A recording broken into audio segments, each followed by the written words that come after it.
তেওঁ এইটোকো বিচাৰে যে প্ৰমোদ বড়োৰ গাড়ী এৰি দিয়ক, বিজেপিৰ পৰা ওলাই আহক, মই সোমাই যাম বিজেপিৰ লগত। কিন্তু সেইটোও নহয়, তেওঁ বিজেপিৰ লগতো আহিব নোৱাৰে। আৰু অন্য দলবিলাকৰ কোনো প্ৰাসংগিকতা নাই, তেওঁ কোনোফালে যাব নোৱাৰে, যাৰ বাবে আগৰমা মহিলাৰীয়ে অকল নিজৰে কথা কৈ আছে, কিন্তু দলটো ভিক্টিম হৈ গ'ল।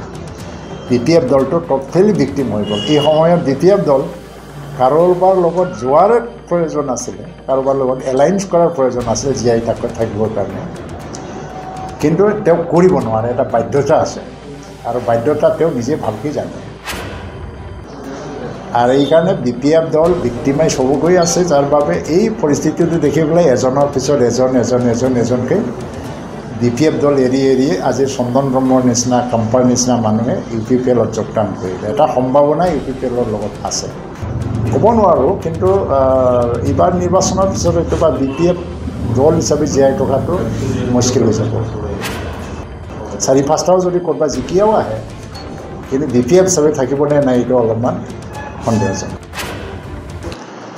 প্ৰথমতে মই এটা কথা ক'ব বিচাৰিম মিত্ৰতা সম্পৰ্কে। 2020তো আমাৰ মিত্ৰতা নাছিল BJPৰ লগত, আৰু নিৰ্বাচনৰ পিছত পৰস্পৰ মিত্ৰতা কৰি পেলাই আমি একেলগে চৰকাৰ চলাইছোঁ।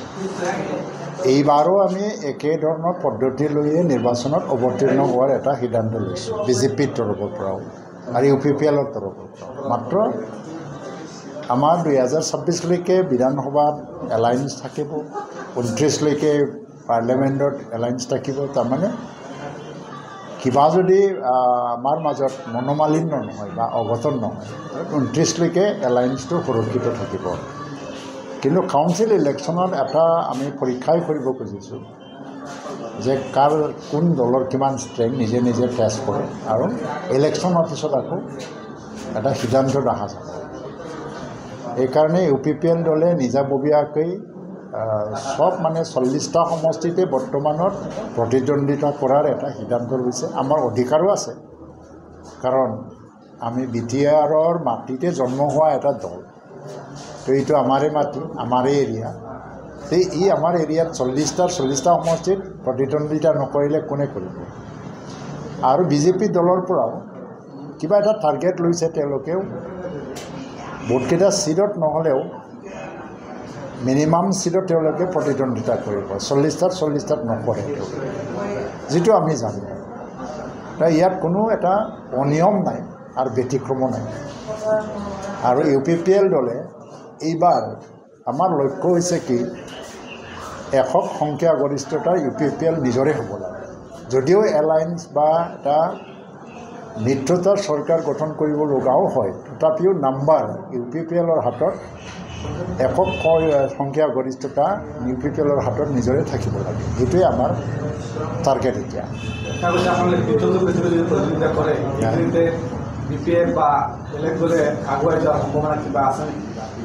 2020তো একেই আছিল নহয় জানো? আমি বেলেগেই প্ৰতিদ্বন্দ্বিতা কৰিছিলোঁ, কিন্তু তাত BPFও আছিল, কংগ্ৰেছো নাছিল, বা অন্যান্য দল বা GSP আছিলে। তথাপিওতো পৰিণাম দেখিছে আপোনালোকে। আৰু এতিয়াতো UPPL আগৰ তুলনাত এইটো UPPL প্ৰথম আছিলে, তেতিয়া নতুন আছিল। এতিয়া UPPL আগৰ তুলনাত বহুত মজবুত, আৰু BJPও মজবুত। সেইকাৰণে BJP UPPLৰে খাতাত যাব মেক্সিমাম ছিটটো। 4-5টা ছিটটো অলপমান ইফালে হ'ব পাৰে, কোনোবা দলৰ খাতাত যাব পাৰে, কিন্তু যিমান ছিট থাকিব 30-35টা ছিট হয় BJPৰ খাতাত যাব, নহ'লে UPPLৰ খাতাত। আমিতো UPPL হিচাপে 25টা মিনিমাম ছিটটো জিকাৰ এটা সংকল্প লৈ আমি কাম কৰি আছোঁ। 25ৰ পৰা 30।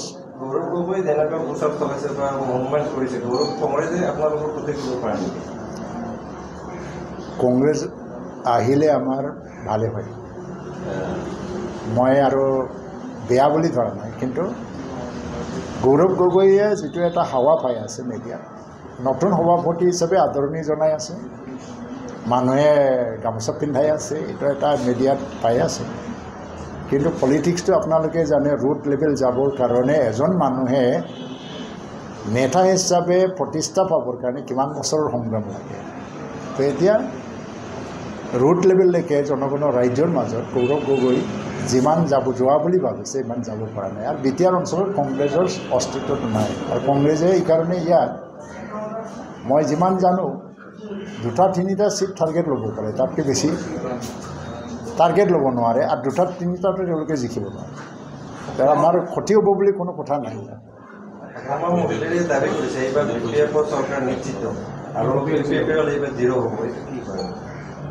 হাগ্ৰামা মহিলাৰী দাবী কৰা কথাটো ময়ো শুনিছোঁ, ছ'চিয়েল মিডিয়াত শুনি আছোঁ।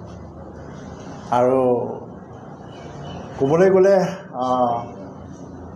হাগ্ৰামা কোনফালে যাব এটা দুবিধাত পৰি আছে। যোৱা MP ইলেকশ্যনতে তেওঁলোকে কংগ্ৰেছৰ লগত এলায়েন্স কৰিব খুজিছে, কাৰণ কাৰোবাৰ লগত এলায়েন্স নহ'লে BPF দল জীয়াই নাথাকে। কিন্তু কিবা এটা বাধ্যতা আছে হাগ্ৰামা, কংগ্ৰেছৰ লগত যাব নোৱাৰি। তেওঁ এইটোকো বিচাৰে যে প্ৰমোদ বড়োৰ গাড়ী এৰি দিয়ক, BJPৰ পৰা ওলাই আহক, মই সোমাই যাম BJPৰ লগত। কিন্তু সেইটোও নহয়, তেওঁ BJPৰ লগতো আহিব নোৱাৰে। আৰু অন্য দলবিলাকৰ কোনো প্ৰাসংগিকতা নাই।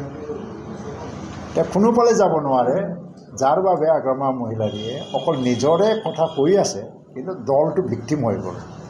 BPF দলটো ট'টেলি ভিক্টিম হৈ গ'ল। এই সময়ত BPF দল কাৰোবাৰ লগত যোৱাৰ প্ৰয়োজন আছিলে, কাৰোবাৰ লগত এলায়েন্স কৰাৰ প্ৰয়োজন আছিলে জীয়াই থাকিবৰ কাৰণে, কিন্তু তেওঁ কৰিব নোৱাৰে। এটা বাধ্যতা আছে, আৰু বাধ্যতা তেওঁ নিজে ভালকৈ জানে। আৰু এইকাৰণে BPF দল ভিক্টিমাইজ হ'ব গৈ আছে, যাৰ বাবে এই পৰিস্থিতিটো দেখি পেলাই এজনৰ পিছত এজনকৈ BPF দল এৰি আজি চন্দন ব্ৰহ্মৰ নিচিনা, কাম্পাৰ নিচিনা মানুহে UPPLত যোগদান কৰিলে। এটা সম্ভাৱনা UPPLৰ লগত আছে। আৰু নিৰ্বাচনলৈকে হয়তো বা কেইবাজনৰ লিডাৰ আহি যাব পাৰে। তেনে ক্ষেত্ৰত মোৰ এটা সহানুভূতিয়ে থাকিব।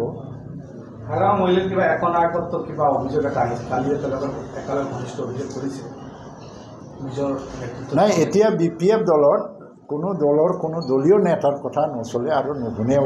সি নিজৰ ইচ্ছামতে চলি আছে। ই অকল নিজৰ ছাত্ৰক আগত ৰাখি পেলাই BPF কৰি আছে। সেইকাৰণে BPF দল ৰুইনিং, ইট ইজ এ মাৰ্জিনেলাইজ হৈ গ'ল, টোটেলি মানে ইবাৰ হৈ গ'ল। তথাপিও মোৰ বেয়া ভাৱ নাই।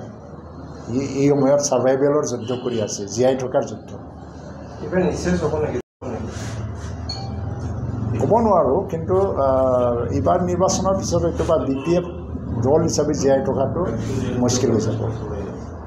4-5টাও যদি ক'ৰবাত জিকিয়াও আহে, কিন্তু BPF হিচাপে থাকিবনে নাই এইটো অলপমান সন্দেহজনক। তো আজি মই গোসাইগাঁৱত আহিলোঁ। ইয়াত এটা ৰাজবংশী বুদ্ধিজীৱীসকলৰ লগত মই এটা মত বিনিময় কৰিছোঁ। ইয়াত ৰাজনীতিৰ কথা মই প্ৰপাগাণ্ডাও কৰা নাই, প্ৰচাৰো কৰা নাই। কিন্তু বৰ্তমান সময়ত শান্তিটো আমি স্থায়ী কৰিবৰ কাৰণে য'ত এটা উদাৰীকৰণৰ প্ৰক্ৰিয়া চলি আছে BTCত কট্টৰবাদ বা কট্টৰপন্থীৰ এটা ৰাজনীতিয়ে দমন কৰিছিল এটা সময়ত। অস্ত্ৰ আৰু কট্টৰপন্থী চিন্তা প্ৰতিটো জনগোষ্ঠীৰ মাজত, চব জনগোষ্ঠীৰ মাজত কট্টৰপন্থী চিন্তা আছিলে। এই কট্টৰপন্থী চিন্তাবিলাকে আজি নৰেন্দ্ৰ মোদী আৰু ডক্টৰ হিমন্ত বিশ্ব শৰ্মা আৰু প্ৰমোদ বড়োৰ নেতৃত্বত, যৌথ নেতৃত্বত উদাৰীকৰণত মানে পৰিণত হৈ গ'ল। এতিয়া চব জনগোষ্ঠীয়ে মিলি পেলাই উন্নয়ন আনিব লাগে। এই উদাৰীকৰণৰ প্ৰক্ৰিয়াটো এটা স্থায়ী প্ৰক্ৰিয়া হিচাপে প্ৰতিষ্ঠা কৰিবৰ কাৰণে আকৌ বহুত বছৰৰ প্ৰয়োজন, যাৰ বাবে প্ৰমোদ বড়োৰ নেতৃত্বৰ প্ৰয়োজন, ডক্টৰ হিমন্ত বিশ্ব শৰ্মাৰ নেতৃত্বৰো প্ৰয়োজন, নৰেন্দ্ৰ মোদীৰ নেতৃত্বৰ প্ৰয়োজন। আৰু এই সকলোবোৰ দৃষ্টিত ৰাখি পেলাই যাতে ঠায়ে ঠায়ে, মই নকওঁ যে অকল এটা দলকে ভোট দিয়ক, কিন্তু ঠাই বিশেষে সেইটো উন্নয়নৰ ছাত্ৰত ৰাইজে যদি, ৰাজবংশী ৰাইজেও যদি এই নিৰ্বাচনত অংশগ্ৰহণ কৰে বা সিদ্ধান্ত লয়, তেতিয়া ভাল হ'ব আমাৰ কাৰণে।